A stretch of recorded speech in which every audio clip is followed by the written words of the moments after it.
48 hours to go look for it on YouTube. All participants will be muted to avoid background noise, but you can unmute yourself. If you have a question or comments, we suggest you put them in the chat box or raise your hands to be recognized.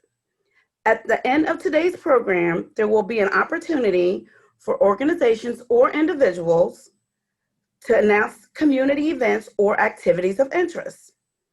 So now today's discussion is going to be introduced by Lydia Belliosca, who is the Executive Director of Southern Maryland Center for Independent Living. Hi, everybody. My name is Lydia. As Pam said, I'm the Executive Director of Southern Maryland Center for Independent Living. And it's my honor today to present our speaker. His name is Bill Campbell, and he's been supporting SMCIL through managed IT support for more than 10 years. He's the CEO of Balance Logic, and he's also a decorated Marine Corps veteran. Bill has over 25 years of technology and management experience and holds more than 50 certificates in a myriad of business and technical subjects. Some of them include Microsoft, cybersecurity, ethical hacking, and network defense. He's also a great speaker and has authored several articles, one of which was featured on the cover of Small Business CEO magazine.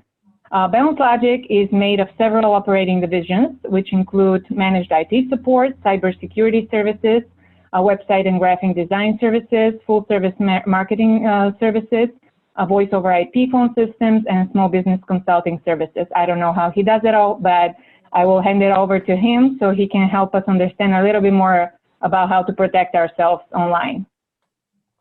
Thank you, Lydia. Thank you, Pam. Thank you, everybody.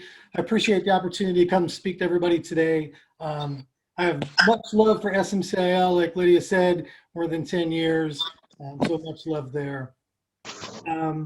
So we'll get right into it. Cybersecurity, it's a really hot topic lately, especially with the pandemic and working from home.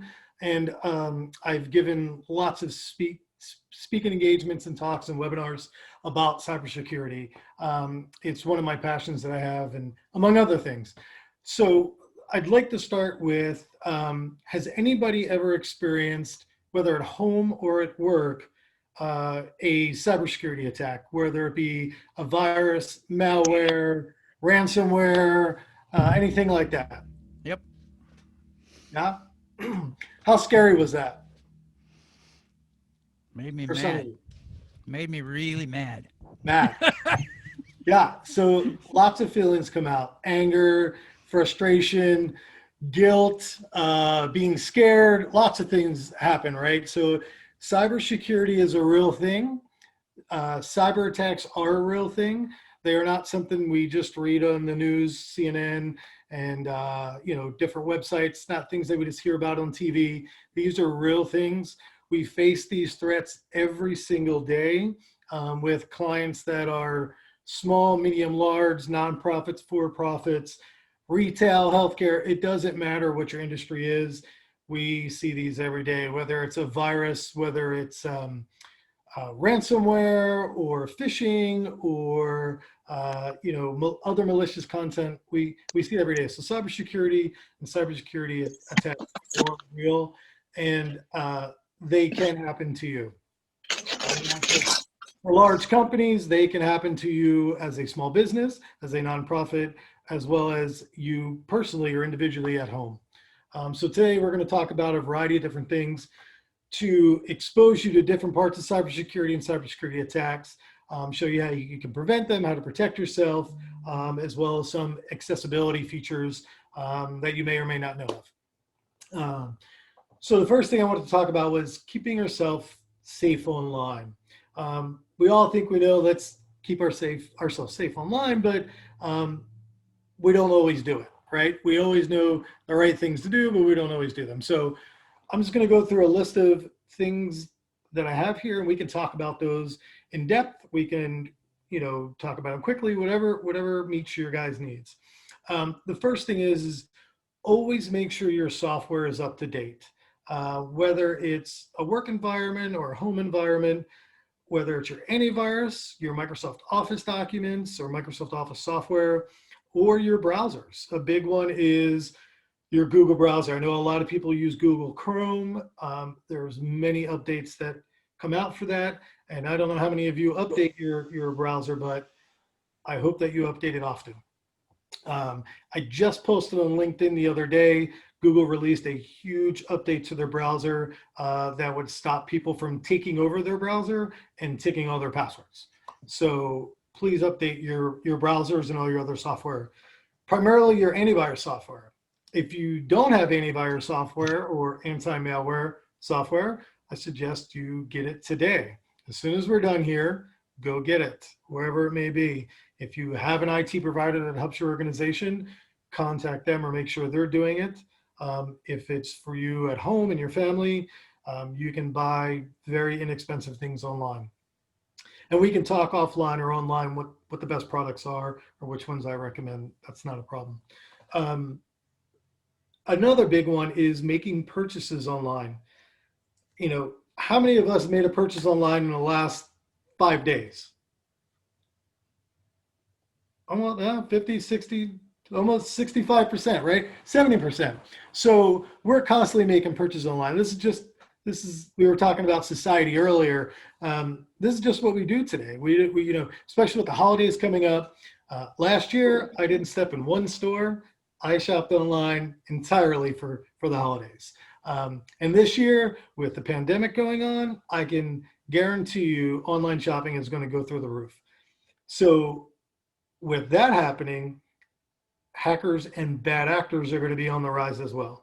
So when you're making purchases online, the biggest thing I see, because us as humans, you know, in our society, we like to be complacent, right? We like things the easy way. We were talking about this earlier. We like instant gratification.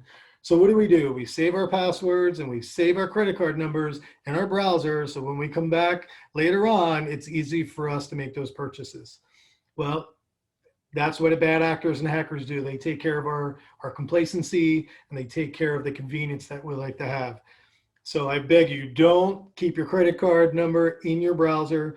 When you go to Best Buy or Target or wherever it may be that you shop, Amazon, and it asks you to save your credit card number in there for future reference, do not do it. I know it's a simple thing, but you'd be surprised how many people actually save their credit card on there, as well as their password.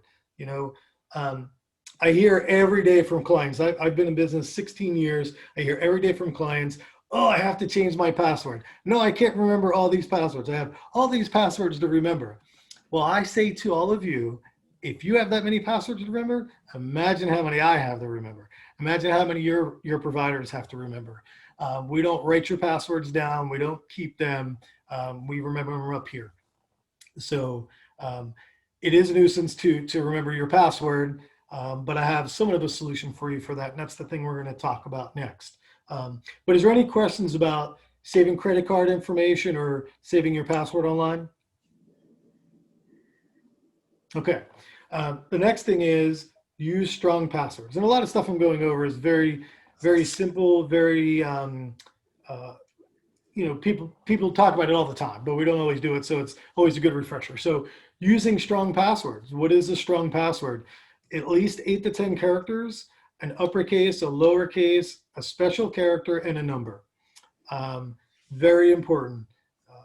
One of the biggest breaches is passwords and being able to guess somebody's password or hack somebody's password. So use a strong password. And then I have a solution that I teach in my cybersecurity course all the time is have 3 passwords. 1 password for work, anything that you do for work that's work related, have a password for that. Anything you do financially, bank online, check your bank account, pay bills, whatever that may be, make that a separate password. And then have a 3rd password, what I call the fun password. When you want to sign up for a new website or a new newsletter or a new software download or whatever it may be, use that 3rd password for that. And make sure those 3 passwords are different. Just don't put a 1, a 2, and a 3 at the end of them. That's not really going to do you much good. So make sure they're separate passwords. And for the reason for that is if somebody is able to gain your password, whether it's your cell phone is compromised or your laptop is compromised or whatever it may be, or they're looking over your shoulder, which is called shoulder surfing. that only that one portion of your password or your accounts is compromised. The other two are not. It's part of what we call defense in depth, or having layers of different security. So I highly recommend doing that if you don't do that already. Let's see what else. Attachments. So we'll talk about phishing in a minute, but keeping yourself safe online. Regarding email, there's two big things that I want you guys to remember is attachments. Don't open any, we all get attachments in our email, but don't open any of those attachments unless you know who that person is from, who that email's from. And even if you do, make sure that you know that you're going to receive that attachment, because just because it came from somebody that you know does not mean that it's still safe. Hey, I have a question. Absolutely. To go back to passwords for a second. What's your take on programs like 1Password? I know I don't use Google or any of the browsers I have. I have 3 or 4 different ones. I don't let any of them save passwords. But what about 1Password?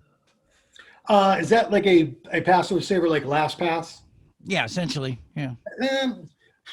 Yes, they're good. But envision this. It's one service that holds all of your passwords. Oh, I know. That's why Yeah. I've never used it. That's why I've just had a couple of cyber folks tell me, no, you don't have to worry. They'll never get it. And I'm just like, oh, never. That's really Never a say long never. time. Never's a really long time. Yeah, never say never. You know, everything is hackable. There's nothing that is secure. Even the NSA, our top security folks in the world on Earth, was hacked and compromised. Yeah. So nothing is secure. The best thing that we can do is take steps to make us the most secure we can. So would I use an online password program or application that would hold all my passwords? I wouldn't. That's just me though. Yeah. I see crazy things every day, and I can share some stories with you. But yeah, I would not do that. But if you have that trust in that service and it really makes a difference in your life, then I would say absolutely use it. Well, I think the issue for a lot of folks I know is that they can't remember their passwords. They end up not. Therefore, they end up using a really simple password so they can remember it. And then they are hackable because their password is their kids' birthdays, their last name and their kids' birthdays, or something you could figure out in about 5 minutes. So so I think a lot of people go to that because they feel like, well, it's better than what I was doing before, before that. Yeah, it's a good mentality. But here, I mean, look at this. Yes, it's inconvenient, but we have to do it. It's inconvenient to lock your front door. It's inconvenient to lock your car. Should we have to do that?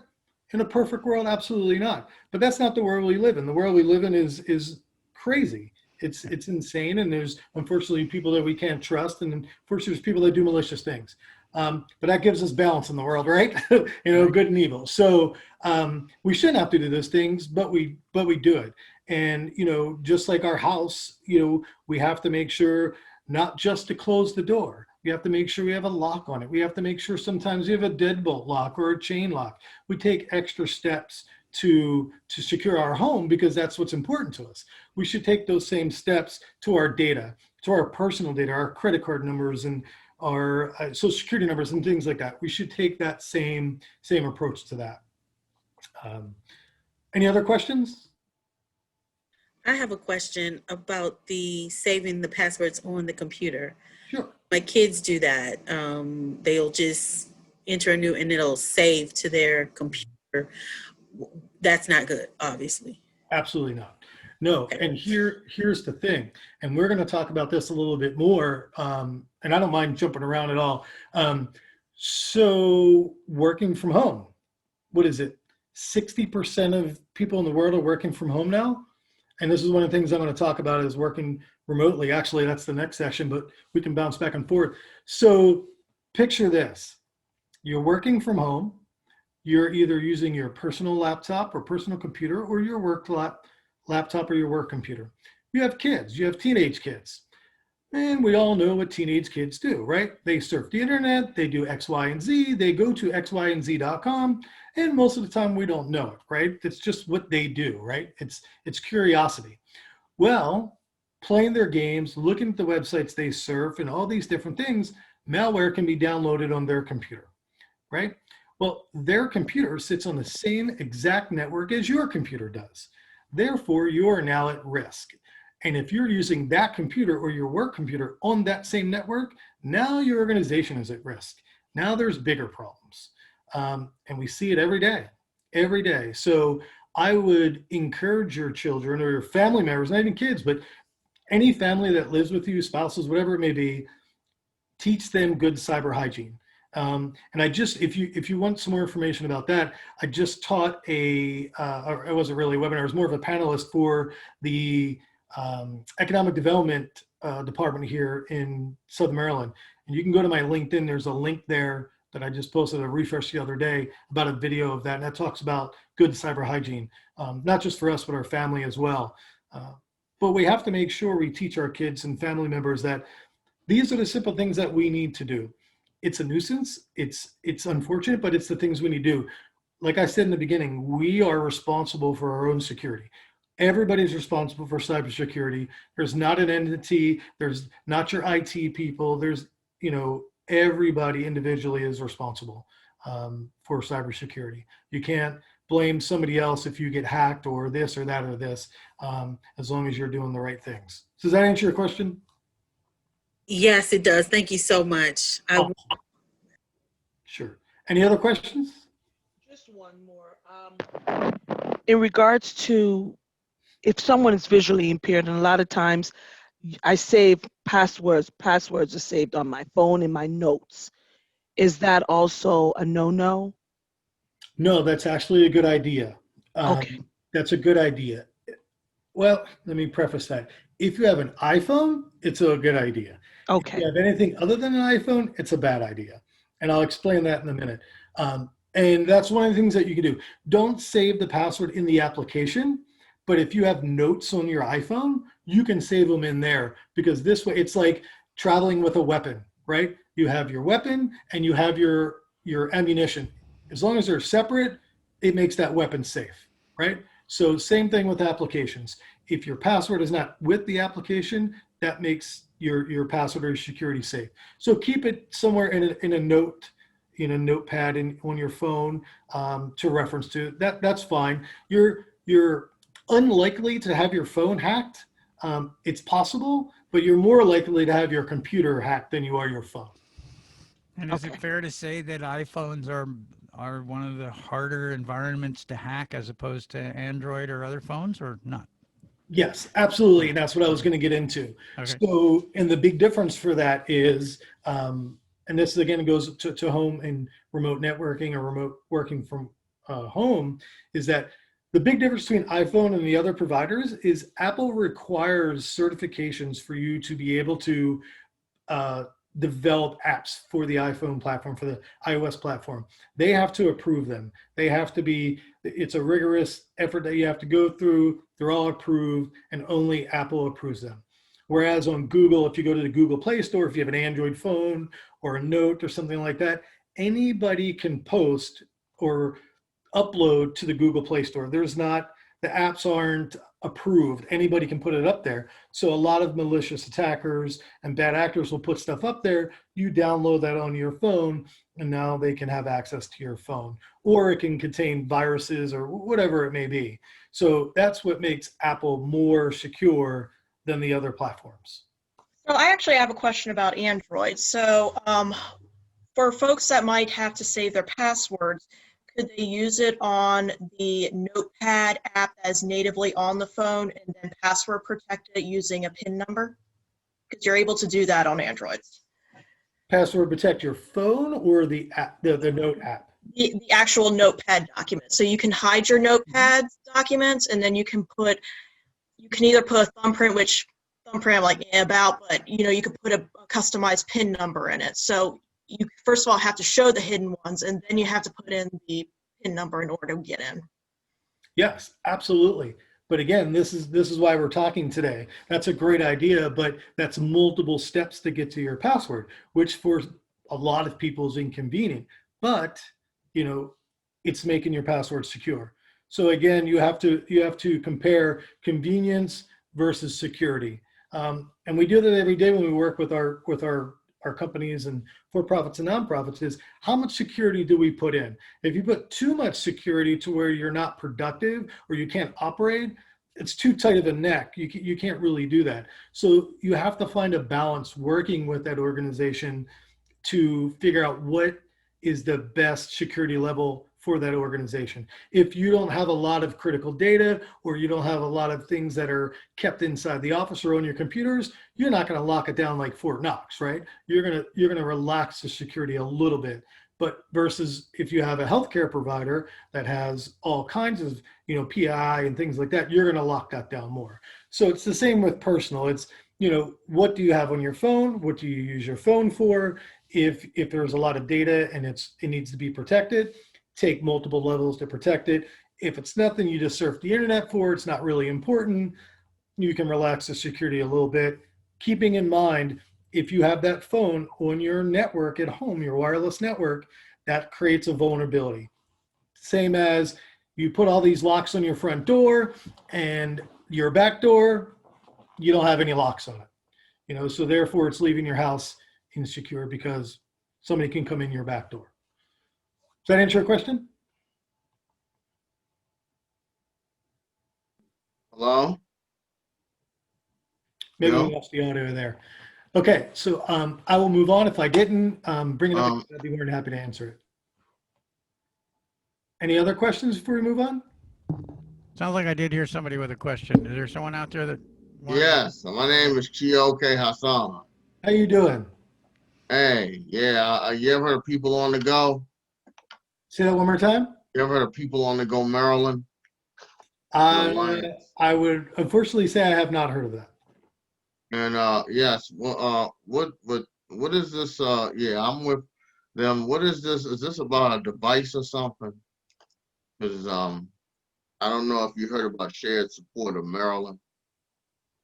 I'm sorry, I'm not Crystal following. Brockington on here.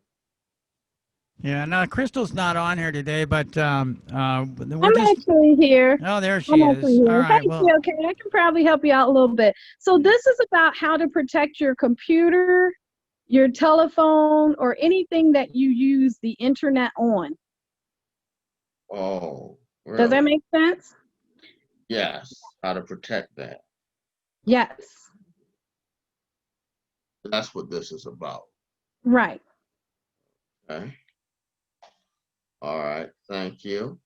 You're very welcome. You said Meredith is no longer with you guys, right? Not yet, but you know what? We can talk about that at another time if that's okay. Yeah. But we want to get through the presentation about, like, if you have questions about how to protect your computer on or anything that you use on the internet, to keep it private.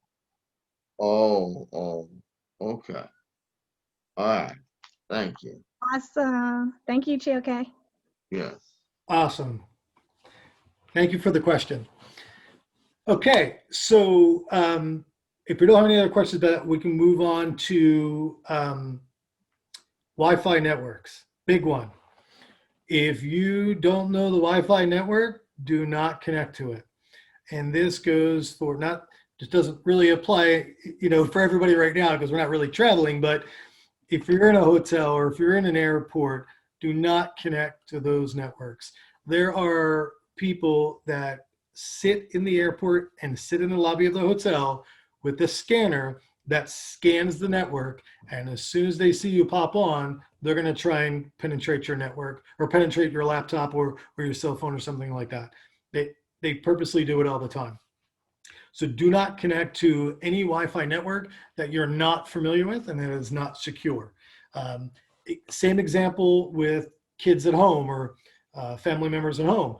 We don't know what they do. We don't know what they do when they're on their device, right? We just know that they're on our network.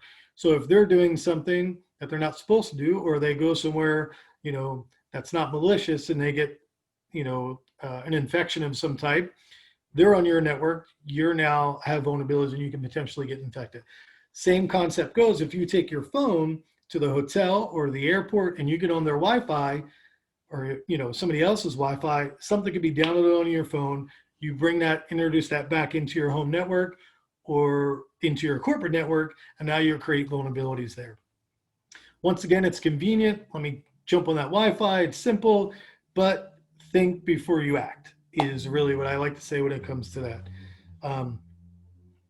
It might be a pain to put the Wi-Fi password in, or you don't know nobody who has the Wi-Fi password at the moment. I don't think anything's that critical to where we would have to jump on something insecure or unsecure to be able to get done. So I would just wait until you have that information. Any questions? So, Bill, oh, Go ahead. I had a question about that. So I know, like, I had stayed in a hotel a little while ago, and they had like your password to. There was like some like thing that you had to put in, like your name or something. Is that safe or just not at all? Not at all. No, think of this. Okay. So typically it's your last name and like your room number, right? Or it's some other combination. Well, the people in the hotel know what that string is, right? They know what your last name is. They know who's checking in and checking out. Just because they work there doesn't mean they're not going to try and get in your network, right? How many times have we been in a hotel room and stuff's missing? You know, we blame it on the cleaning crew. Well, you just never know. And you never know if somebody's in there that's working with somebody else that's selling that information to them. So, and it happens every day. Marriott has been hacked. Hilton has been hacked recently. So we just don't know. So just don't do it. It's just not worth it. If you want to do crazy stuff, take something else. Take another device with you and have fun on that one. But anything that's going to go into your home or that's going to go into your work network, we want to be careful of that. So given your prior advice about iPhones, is it acceptable to log in at the hotel on your iPhone but not use computer information that's related to work or your passwords? In other words, can they still monitor your keystrokes and can they still monitor what you're doing and figure out the passwords and things? Absolutely. They don't need access to your device to figure out that information. Yeah. We can talk about that. So what I would say is unlimited data is so inexpensive these days. Just buy it. Yeah. Just get it. It just doesn't make sense. I mean, I remember when you had to pay for different data plans. Now it's the standard for unlimited unless you change your plan. Just get unlimited and use your phone. You don't have to worry about wireless. And then when you're in a hotel and you use your laptop, now you can tether your laptop to your phone. Now you have a secure connection going out instead of using their wireless. And then if you really want to be safer to use the hotspot, Bill? I'm sorry? You can use your hotspot on your phone. From your tether your phone to your laptop. Absolutely. Yep. Because now you're using a cell phone network, which nobody else is really on. It's your connection out and not the wireless network that everybody else is on. And if you want to be real secure, you can download a VPN software, install the VPN software on your phone, install the VPN software on your laptop, which is what I highly recommend that you do. Just an everyday, even if you're at home surfing the internet, do the same thing. Install that VPN software. And that was my next thing. If you're working from home, whether you're working from home or not, make sure you have a decent router and firewall at home. They're not just for businesses, they are for home. If you just have the box coming in from Comcast or Cox or what's the Atlantic Broadband, it's not good enough. It's not, the default setting is set to low. So it's really not providing you any support or any security. So I would recommend go out and get something, get a high level Netgear or get a high level Cisco, not a high level, but a high level home Cisco router for you at home to protect your home network. Maybe you can have an arrangement with the company. If you buy the equipment, maybe they'll reimburse you for a certain percentage of it, or maybe they'll buy it for you. We're writing policies right now for our clients, most of our clients, where the policy is going to state anybody that's working remotely from home, the company is going to provide them a device, whether it's a laptop or a tablet, and a wireless router, and that we will install it and manage that for them. So when they go home, they just plug the internet access into that, and they work only off that network, and their home network is completely separate. For a little bit of money, it really protects not only the business and the person at home. So if your organization is able to afford that and it's in the budget, I would recommend that. Ask your employers that, or pass that on to your friends to have them ask their employers. That's one of the policies we're writing, helping with our clients write and implement now. All right, we talked about credit cards and websites. We don't want to do that. Any questions before I go on to finishing up working remotely? None? Okay. The big thing, I'm actually getting ready to post something out on LinkedIn, probably by the end of the week. We all know what cyber distancing is, or what social distancing is, right? We're out in public, we have to stay 6 feet away from everybody, and we have to do that to protect us against the virus, right? It's been drilled in our head, 6 feet, 6 feet, 6 feet, protect us from a virus. Well, we should take that same approach at home and cyber distance, and keep our personal computers and devices away from our work computer and devices, right? Because now we're protecting our work from a virus. That makes sense? So we want to cyber distance, we want to social distance in public and cyber distance at home, if that makes sense. I know a lot of people use their personal device to send work emails or connect to work. I would highly recommend not doing that. Like we just talked about, if your organization can give you a work device to be able to do that on, it's going to protect both of you. Let's see. Another big thing, again, we all have different people living in our homes, whether it's, friends or family members or kids, whatever it may be. We don't want them in our information. We don't want them, they have nothing to do with our work, right? So when we're at our work computer, make sure you lock it if you leave.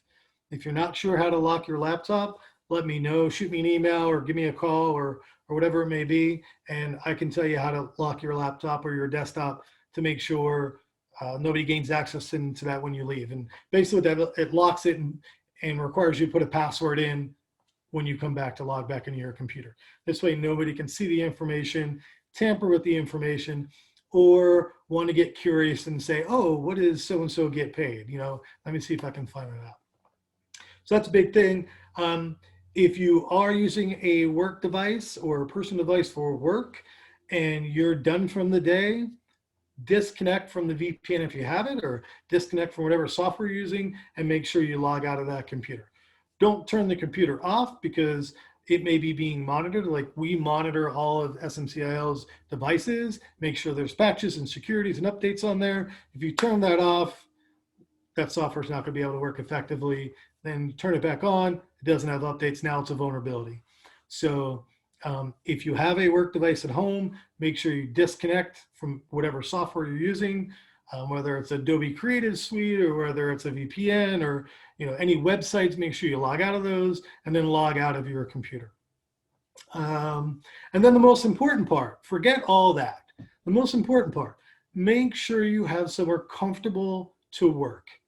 Make sure you have a comfortable chair. Make sure you have a comfortable desk. Make sure you have, wrist pads for the keyboard and the mouse.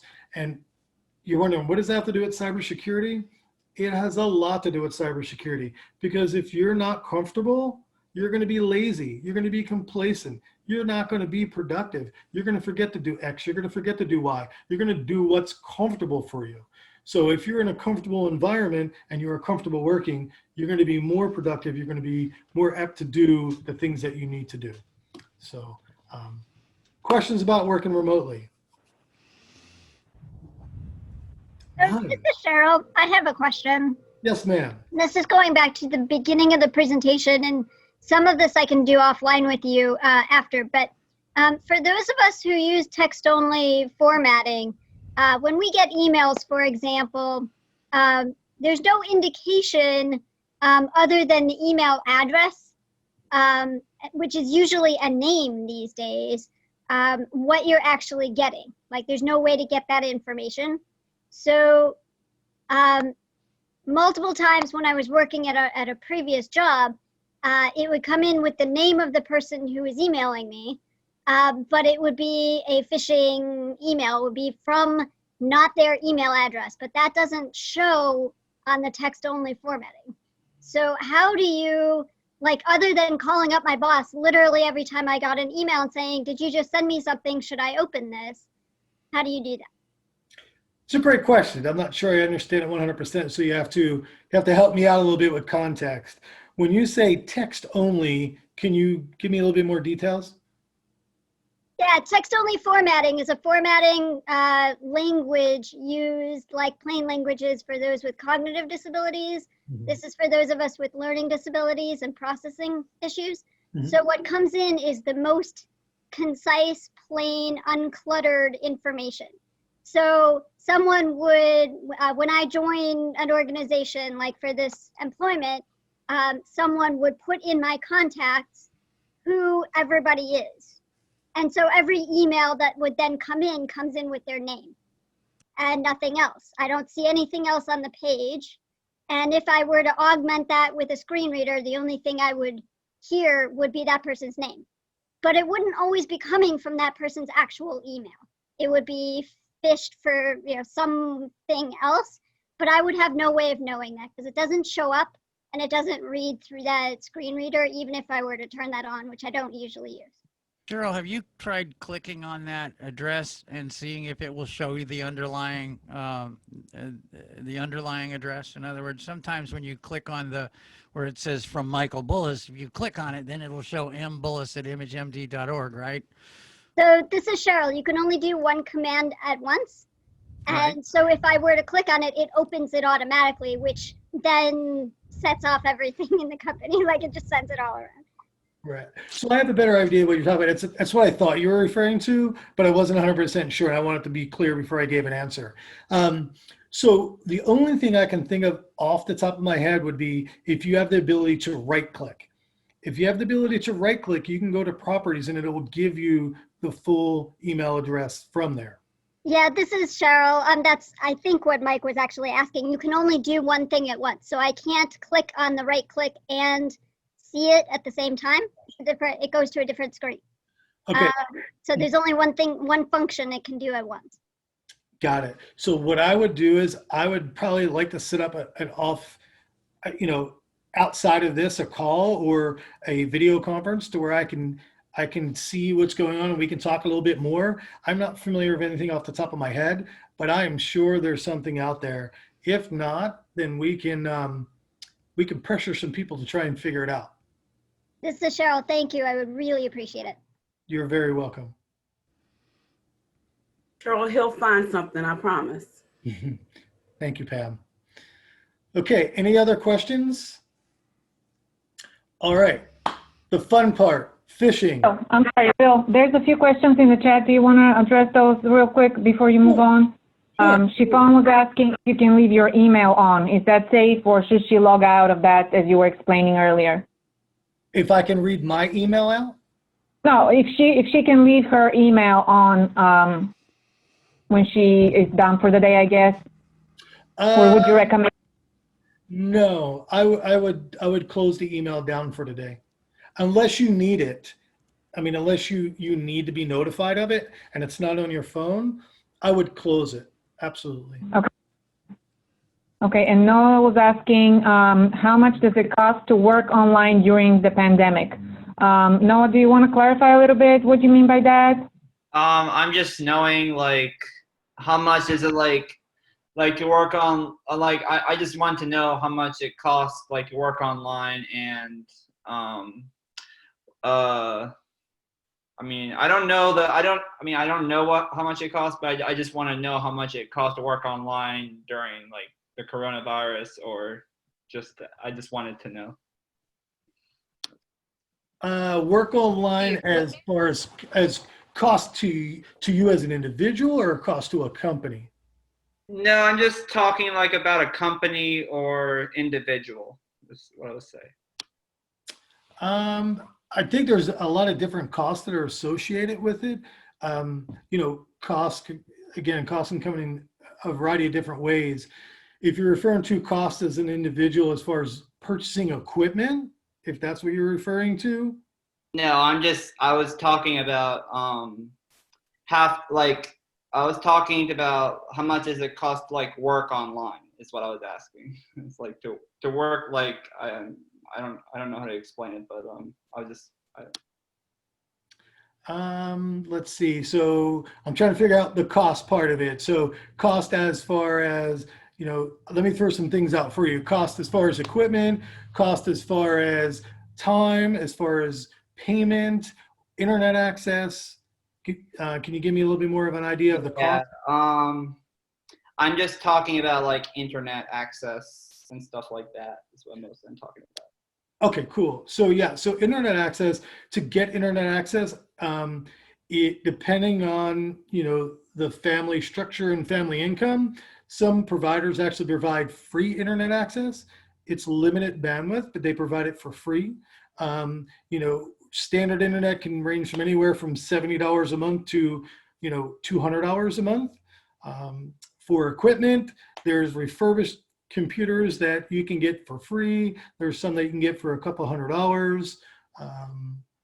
And I think that's as far as for equipment. Mostly everything else, you know, your browsers and VPN things, some of that stuff is free. Does that help answer your question? Yes, thank you. Awesome. You're very welcome. I have a question.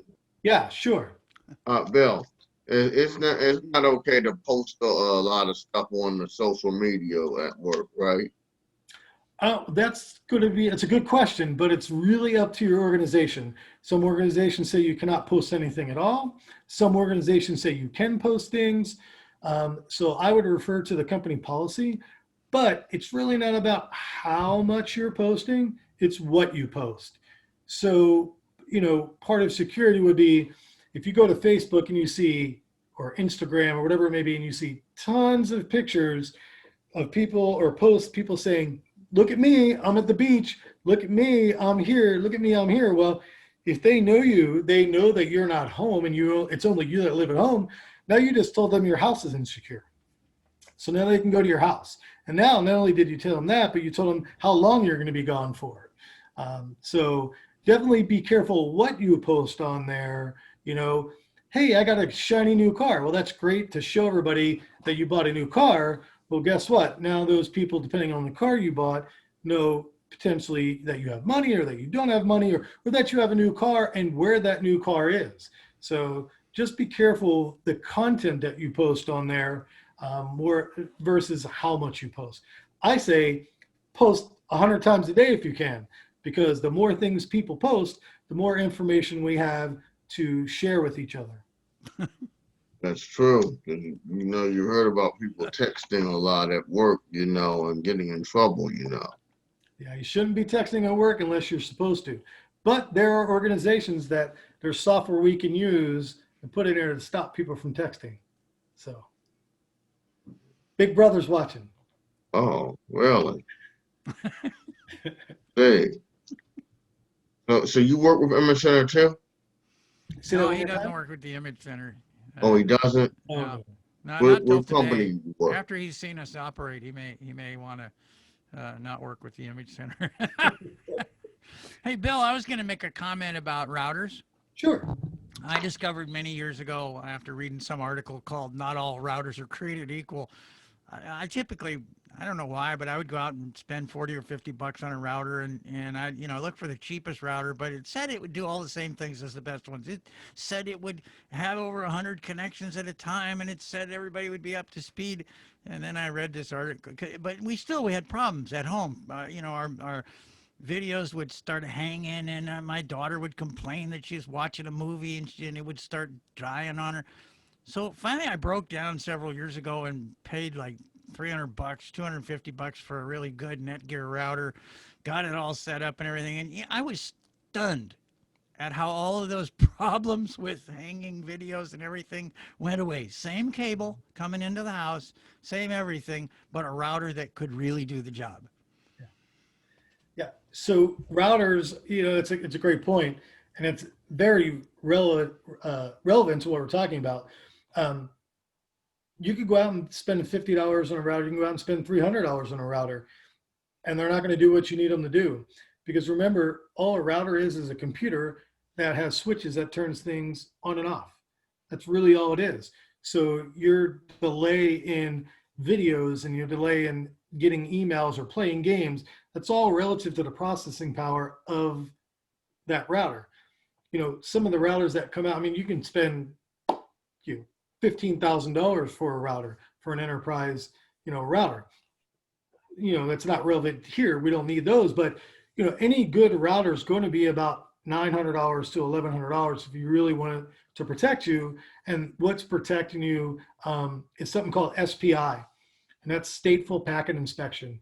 And basically, the difference between that and one of the Netgear routers that you buy is you have a pipe that comes in, right? All your internet just goes through that pipe, and it all comes out the other end, and you flip some switches, right? So if you throw a bunch of water through, if you throw a bunch of dirty water through a colander, the water is going to come out the other end, but so is some of that dirt, right? So some of that stuff's going to get through.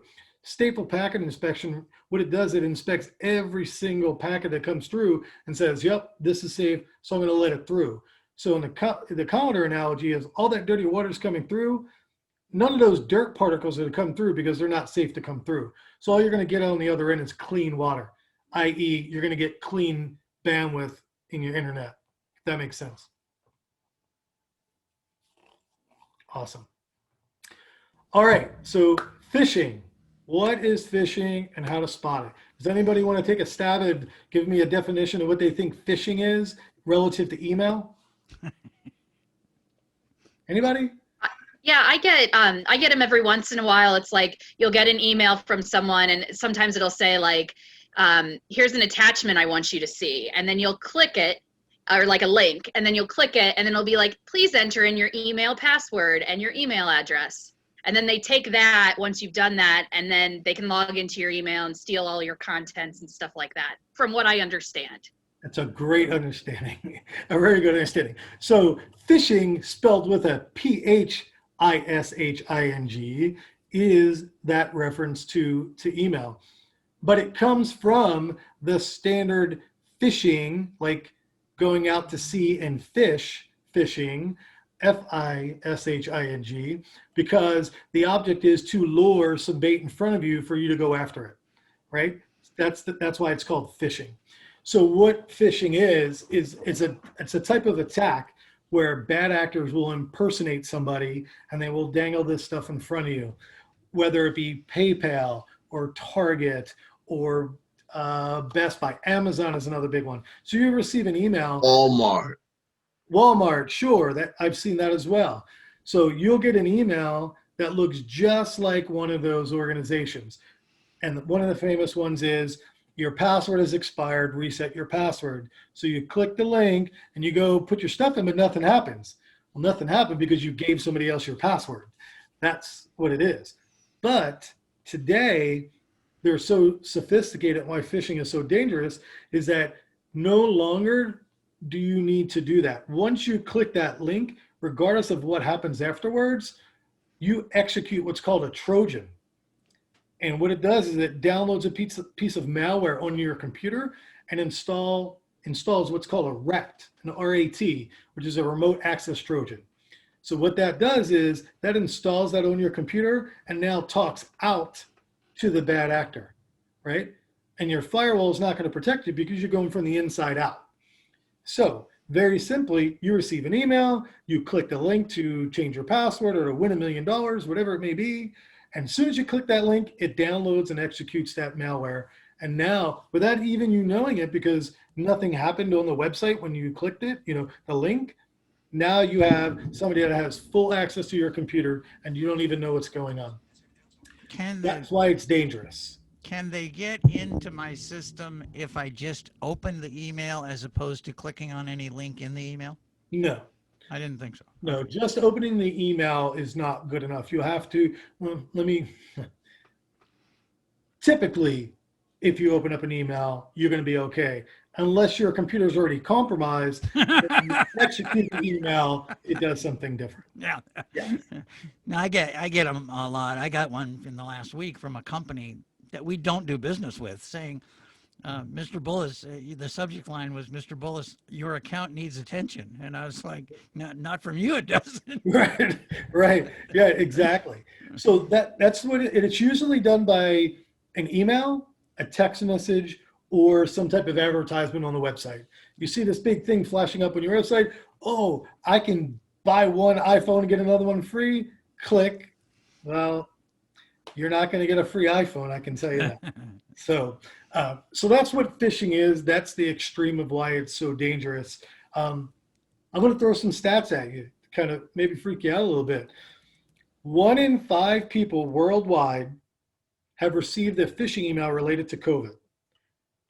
From March to July, phishing emails targeted Netflix went up 569% from March to July, just with Netflix. In other words, that means that people received emails relative to Netflix, to log in and change your password, to get a promotion, whatever it may be. That increased from July to March, or March to July, 569%. But 1 in 5 people received a phishing email during our pandemic. It's insane. The numbers are staggering. So another statistic, 58% of people click unknown emails every day from people they don't know. 58%. That's why this training is so important. That's why this conversation is so important. A more staggering number is that only 21% of organizations increase cybersecurity training.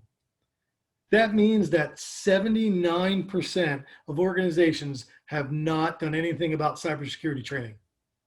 That's crazy, especially during this pandemic where cybersecurity is one of the biggest threats out there, with funding scams and scams with nonprofits and things of that nature. That's great, Bill. We're kind of running short on time. Can you go to the accessibility features real quick? Absolutely, absolutely. Hello, Lydia. Sorry. That's okay. All right. So some accessibility features, Google Chrome, Microsoft Edge. I'm a Google Chrome guy. I like to use Google Chrome as my web browser, but when it comes to accessibility, it's garbage. So you want to use Microsoft Edge. If you don't have it, I would recommend downloading and using it. Some of the quick things that you could use on there is the magnification feature. If you don't know, works on both Edge and Chrome. And all you do is hold the control key down and hit the plus key to zoom or the minus key to zoom out. Pretty simple one. Text to speech, instead of having a screen reader program, or if you can't afford a screen reader program, Microsoft Edge has it built in. All you have to do is right click and click the button that says read aloud, and it'll read the website to you. That's Microsoft Edge. If you want to use it in Chrome, there's a program called Chrome Box, VOX. It's an extension that you can download for Chrome, and that's a screen reader as well. So for those of us who use screen readers, you would be forgiven if you haven't been using Edge, because it's only been in the last 5 or 6 months that Edge is finally usable by Chrome or by screen readers. So it's not, Microsoft built Edge without good accessibility at all, but now it is finally very accessible. It is, and I think that one of the reasons why they did that, because of the Chrome Box. They're constantly competing with each other, but I don't know that for sure. Well, Microsoft has a pretty good history of working with screen readers, but why they built, I have no good answer for why they built Edge and made it inaccessible, but it is finally, and it's a very usable browser. But I didn't start using it until probably 5 months ago, and it's because it wasn't accessible. There were just a lot of things you couldn't read and couldn't get to. Right. Agreed. I'm glad they finally did something about it. 2 other apps I want to talk about, and then I'll be done, and I can take some questions if you have them. One is called the Big Keys app. That works for visually impaired, and it's an app that basically makes your keys really big on the screen. And a new one that's on the horizon out there, or that's been recently out there, is called Envision AI. For those of you, I don't know if you've heard of this, but basically what that does, it recognizes faces and it quickly scans and reads text on surfaces, whether it's a business card or a menu or handwriting, you just point your camera to it and it'll read it for you. That's something pretty new out there that has really good reviews. So that's what I have, Lydia. I can answer some questions if there's time. So this is Cheryl. Sure, I just one. Can I just add one accessibility browser? Mozilla Firefox is the only browser that I know that does text only. Good point. Thank you. Thank you. Bill, we do have one from Crystal. She's asking if a person can transfer a virus from an old computer to a new computer and how you can prevent that from happening. Yes, absolutely. You could have a computer from 10 years ago that was never cleaned and it has a virus on it. And all you have to do is put your USB drive in and it can jump right over to it. The only way to prevent it is to make sure your computers are cleaned. If you have an old computer and you want to get rid of that computer, the best thing to do is to wipe the hard drive using a wiping tool to make sure all your data is completely off of that. Quick note on that is what they found, that a lot of people are getting rid of Xerox machines or copy machines, but they never removed the hard drives from them. So people would go find them, take the hard drives and recover all the data of all the personal files and paychecks and social security numbers that were scanned in. They were able to pull them off the hard drives. So if you're going to get rid of an old computer, if you don't have the ability to do it yourself, contact Lydia. We'll be more than happy to do it at no cost for you, to be able to wipe that drive and give you a document of destruction showing it was destroyed. Hey, Bill, this is Pam. Hi, Pam. Before you run out, can you give them some type of, tell them about Defendi real quick. Defending or Defendify? Defendify, that's the thing. The one that we pay for. Yeah, that one.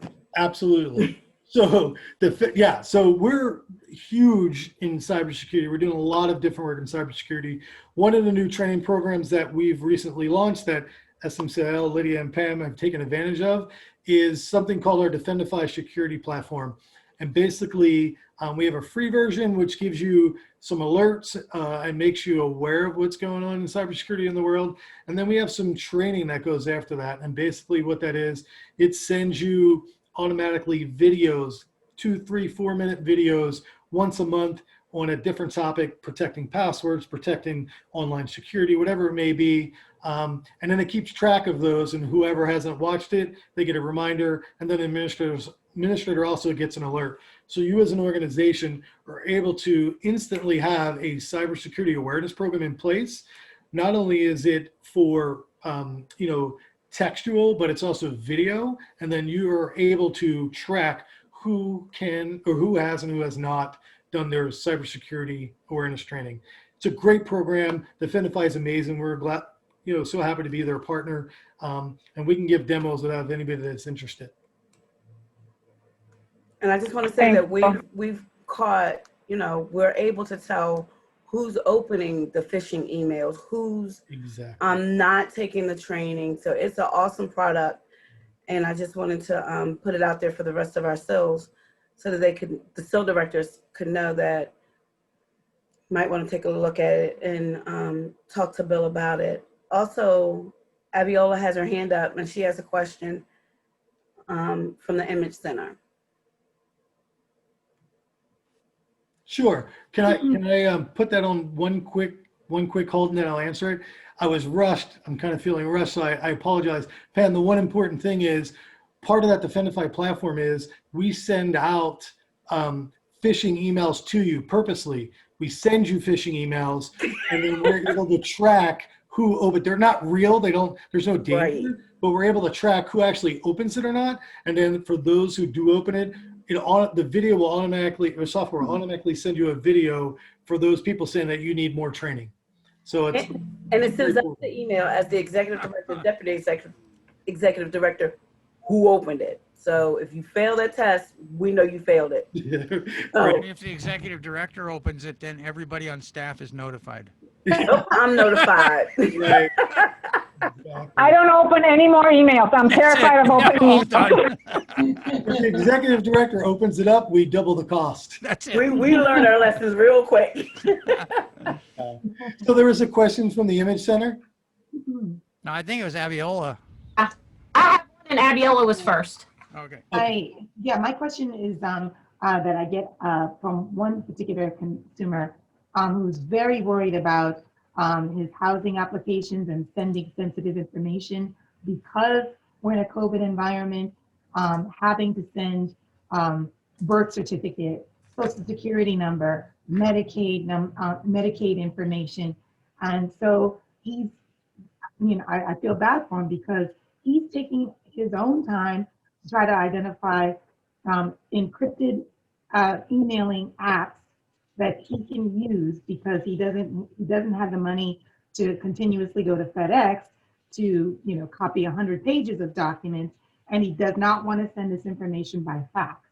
So he's thinking the only other way to go is by email.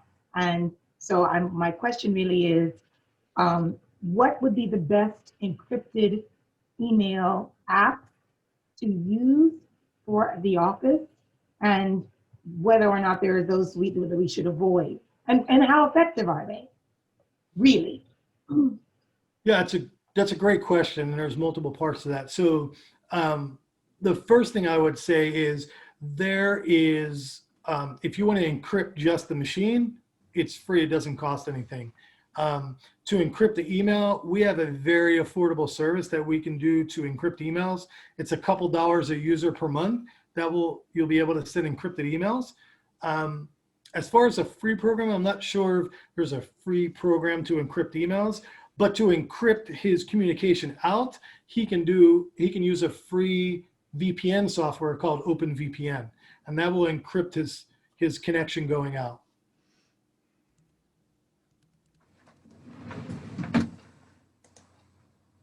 Thank you. Very welcome. Okay, hi, this is Heather from the Image Center.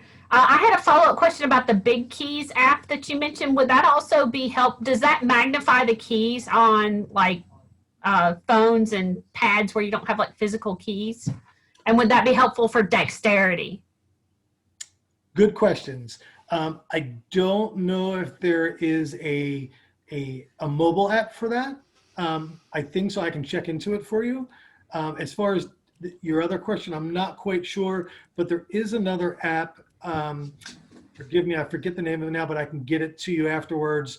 That's specifically for people that have that challenge, as well as MS or things like that. It basically puts virtual keys on their phone, so they don't have to scroll and things like that. There's an app for that as well that I did some research on.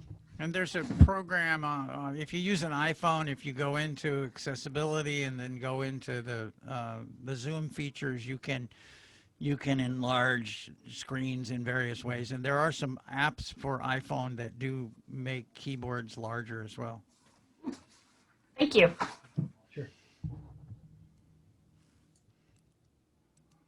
Any other questions? Thank you so much, everybody, for hanging out with us after 3. Any final questions for Bill before we give everybody an opportunity for announcements? Any other questions? No, but thank you. I really appreciated this presentation. It was for something as kind of, I don't want to insult you, boring as IT. This was really like informative and engaging session. Yeah, thank you very much. It was excellent. You do a great job of presenting. I would like to tell you guys that we will rent Bill out for a small fee. Just let us know when you need him. Is it okay to email you, Bill, anytime we have a quick question? Sure, and I can. You won't bill me, right? I heard you. So no, SMCIL will bill you. Right. We love the opportunity. Any of those emails, so you don't have to worry. All of SMCIL, and we would love to put together some package deal for support to all of the centers, which would provide a discount to everybody. We would love that opportunity.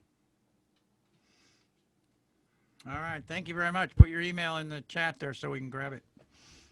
It's there, Mike. So we can send you a phishing email. Bill's contact information is in the chat for everyone. Lydia put it out there. So, hey, Bill. Yes. I have one more quick question. I used to have many years ago, before they invented time almost, I used to clean magnetic tapes with a great big giant magnet, which I found down in the basement here a while back. Can I also use those giant magnets to clean disk drives or not? The older ones you can. The new SSD drives and things don't have plates in them anymore. Right, They're right. circuit But the boards. old ones that still have plates, right? Yeah. So Yeah. funny story in that. When I was in the Marine Corps, one of the first things we did in communication was paper tape punch. So I learned how to read messages on paper tape punch. And that is not a reflection of my age. It's just Yeah, the yeah. technology in the Marine Corps at the time. They taught you Morse code too. Right. All right. Thank you again very, very much.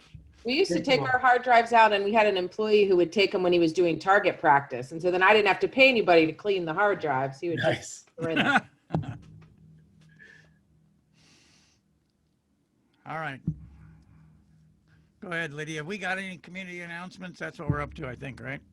I have an announcement, and I don't know if you all saw it, but the National Council on Independent Living put out a call for people to write their congressman or woman to make sure that certain provisions are included in any kind of relief act that is passed to ensure things like increased in home community-based services, funding for that, making sure that money follows the person is continued indefinitely to keep people out of nursing facilities or transition them out. I mean, so if you haven't seen it, it is on ARI's Facebook page.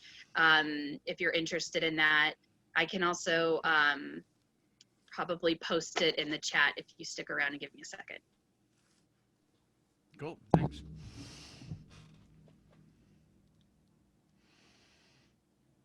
Lydia, you still there? Any other community announcements? I'm sorry. Go ahead. Nope, we don't have any community announcements, Mike. Oh, okay.